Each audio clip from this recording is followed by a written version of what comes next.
Assalamualaikum warahmatullahi wabarakatuh. Berjumpa kembali dengan saya Widya Agustin MPD dalam Bisik Cepat, bicara asik SMP Negeri 24 Padang. Dua, keempat, bisik cepat. Ya, SMP Negeri 24 mana guys? SMP Negeri 24 Padang yang beralamatkan di Jalan Bebas, Lubuk Begalung, Kota Padang.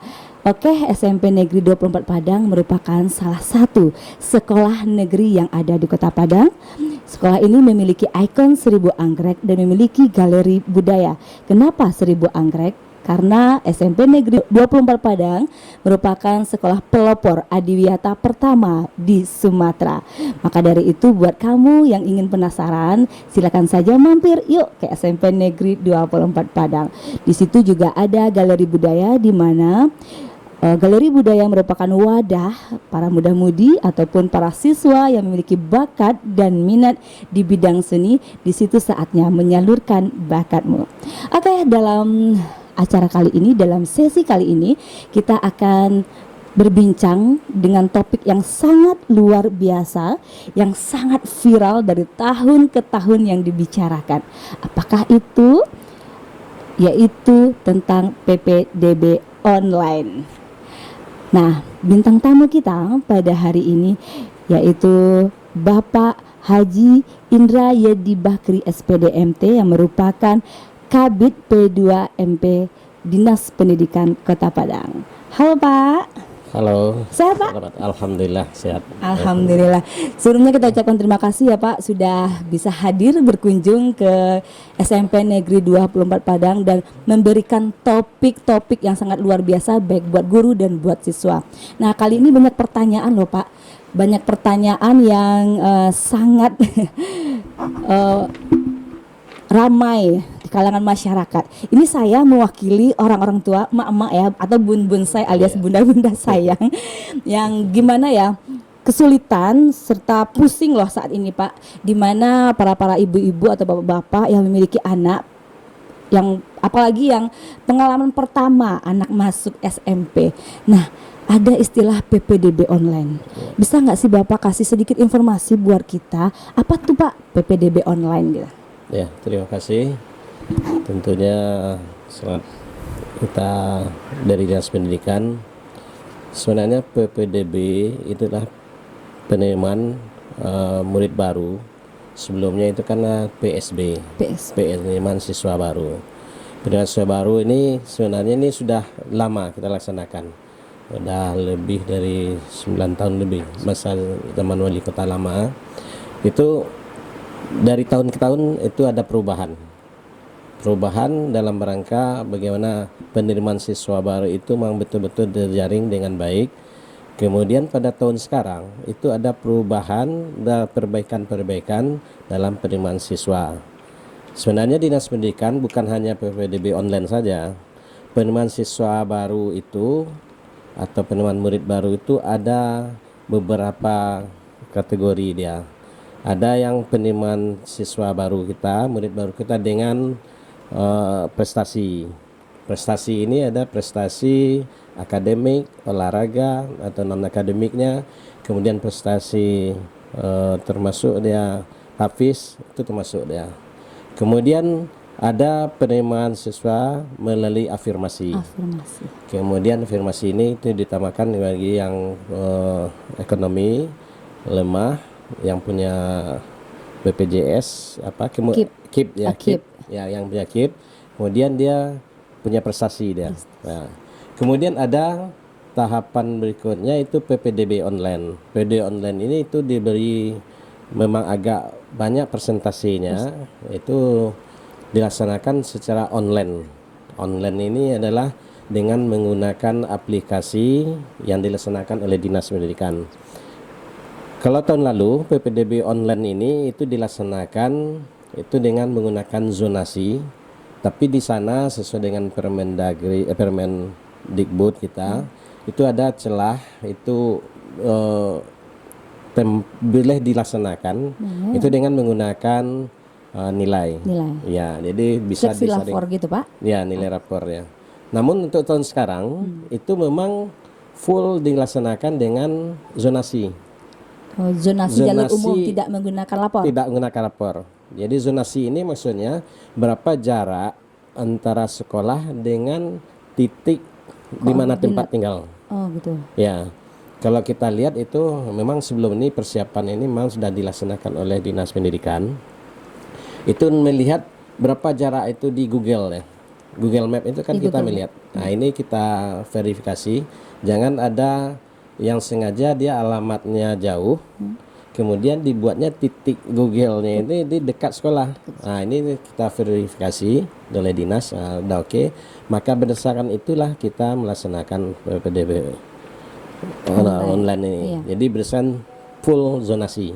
Jadi mana yang terdekat radius dari sekolah tersebut Itu yang terjaring. terjaring. Oh, Nah, kalau seandainya misalnya di dalam penerimaan ini misal ada sampai 24 ini kan ada berapa penerimaan melalui PDB online ini misal 150. ya.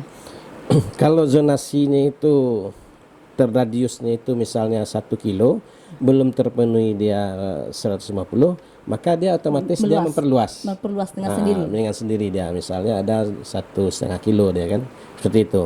Jadi tidak ada hubungannya dengan nilai rapor saya.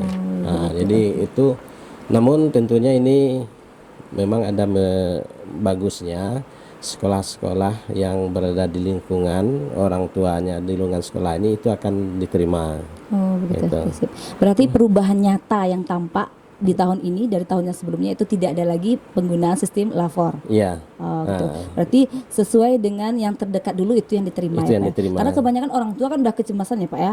Apalagi yang tahun kemarin udah istilahnya udah anak saya nggak terima larinya kemana lagi. Padahal ada gelombang berikut. Nah tahun sekarang kira-kira masih adakah gelombang kedua gitu Pak? Ada. Ada. Ya kita kalau gelombang kedua itu tetap terbuka itu dalam rangka untuk memenuhi kuota. Memenuhi kuota. Selagi kuota ada. Selagi kuota ada itu bisa diterima dia. Oh gitu. Contohnya ini kan tadi disampaikan dia ternyata di saat kita waktu PPDB online ini yang mendaftar kan banyak nih. Ya.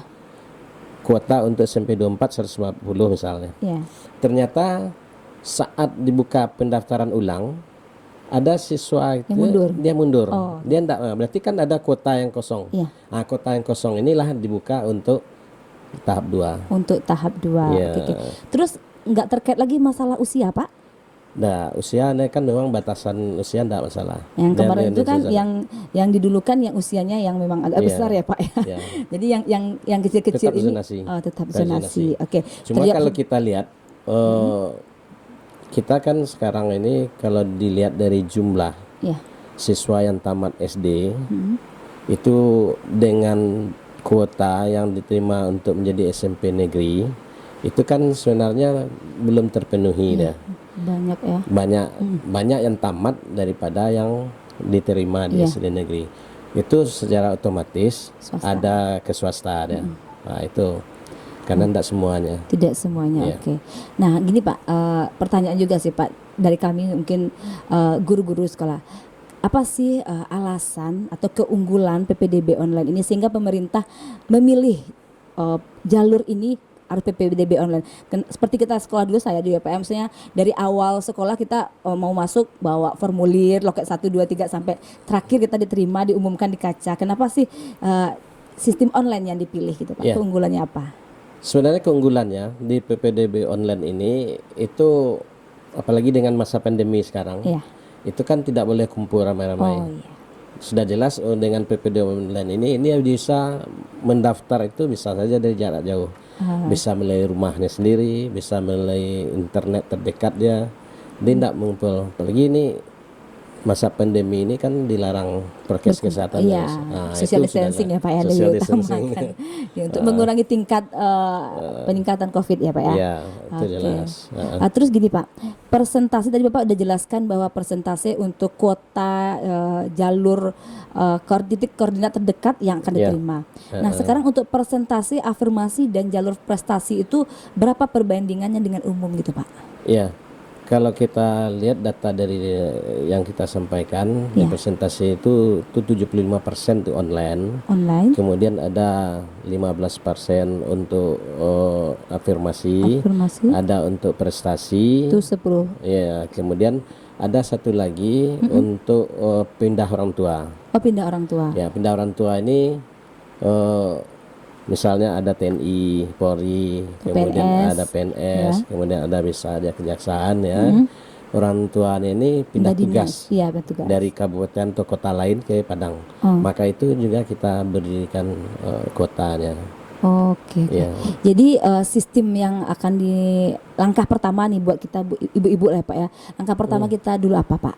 Untuk mendaftarkan online ini gitu. Daftar online tentu dengan memasukkan nilai. Memasukkan nilai ke situs yang sudah ada. Ya, nama ya, daftar biodata. Biodata yang sudah disediakan di sana. Iya. Biodata ini namanya, kemudian kalau kita buka situsnya di mana alamatnya. Kemudian itu juga dilampirkan koordinat titiknya itu di sana. Itu. Karena dia PPDB online saat ini kan zonasi itu. Iya. Dimasukkan. Oh gitu. Kalau saya rasa kalau untuk kita mungkin yang sudah tahu IT oke lah Pak. Kalau mama yang kerjanya di pasar, yang dagang atau bertani yang kurang mengetahui tentang IT, kira-kira solusinya apa gitu Pak? Iya. Sebenarnya kalau kita lihat dari kondisi saat ini, sebenarnya mak juga enggak gatek juga. Anak-anak aja yang kecil aja sekarang belum sekolah lagi udah pandai main menguasai IT dia kan. Apalagi anak-anak SD kita. Karena anak SD kita kan dia bisa sendiri dia memasukkannya.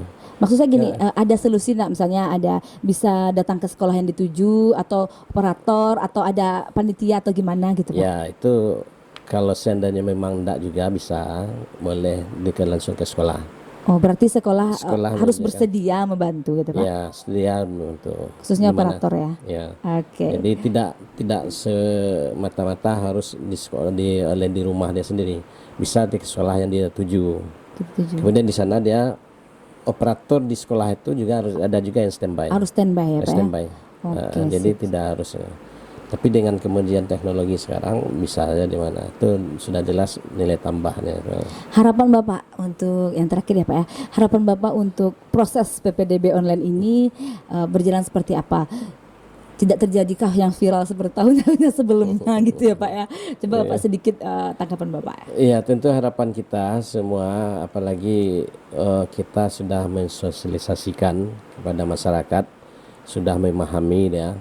Yang selama ini yang viral-viral itu kan disebabkan dia dekat sekolah, tapi dia tidak diterima di sekolah tersebut. Kan itu yang menjadi permasalahan. Tapi kalau dia sudah tahu zonasinya memang jauh dari sekolahnya, dia menerima. Bahkan kemarin ada juga yang pergi ya bertanya ke dinas pendidikan. Jadi dia mau masuk ke sekolah A. Tapi karena dia alamatnya di jauh, nah dia tentu tidak bisa. Padahal dia sudah memindahkan anaknya itu di waktu SD di kelas 5. Nah ini dari permasalahan datang ke dinas. Cuma orang tua ini dia tidak memindahkan KTP AKK-nya ke sekolah tempat tinggal baru. Berarti surat domisili tidak berlaku Pak? Surat domisili itu berlaku kalau dia sudah berada 1 tahun ya. Oh gitu. Berarti seandainya pindahkan sekarang nggak bisa. Tapi kalau dia sudah pindah 1 tahun, maka surat domisili itu berlaku. Ya. Jadi 1 tahun ya. Misalnya dia di kelas 5 misalnya kan. Nah, berarti kan kelas 5 pindah kelas 6 dia kan sudah 1 tahun ya. Tamat dia bisa masuk dia di zonasi itu. Zonasi, oke. Tapi kalau enggak ya itu kan setelah kita berikan penjelasan kemarin, kemudian dia menerima. Kalau gitu Pak, berarti anak saya harus masuk ke swasta ya kan. Karena dia sebenarnya kita kan baik sekolah negeri, swasta itu sebenarnya sekolah yang dibantu juga oleh pemerintah, baik itu dana BOS ya. Iya. Mungkin namanya aja beda Pak, tapi sistem di dalamnya sama sebenarnya Pak. Oke Pak, baik terima kasih Pak. Mungkin itu pertanyaan dari banyaknya masyarakat. Kami mewakili itu secara umum ya Pak ya. Berarti intinya kalau ada kendala silakan hubungi operator sekolah gitu ya Pak ya. Oke, baik terima kasih ya Pak. Oke guys, itulah perbincangan saya dengan Bapak Kabid dari Dinas Pendidikan Kota Padang. Insya Allah bisa membantu informasi yang dicari oleh orang-orang tua ataupun dari siswa itu sendiri. Baik, untuk perjumpaan dalam sesi ini kita akhiri dulu. Melati kuntum tumbuh melata sayang merebah di pohon cemara. Saya sudahi dulu selaku pembawa acara dengan akhir kata. Assalamualaikum warahmatullahi wabarakatuh. SMP Negeri 24 Padang sukses. Yes. Dua, keempat, bisik cepat.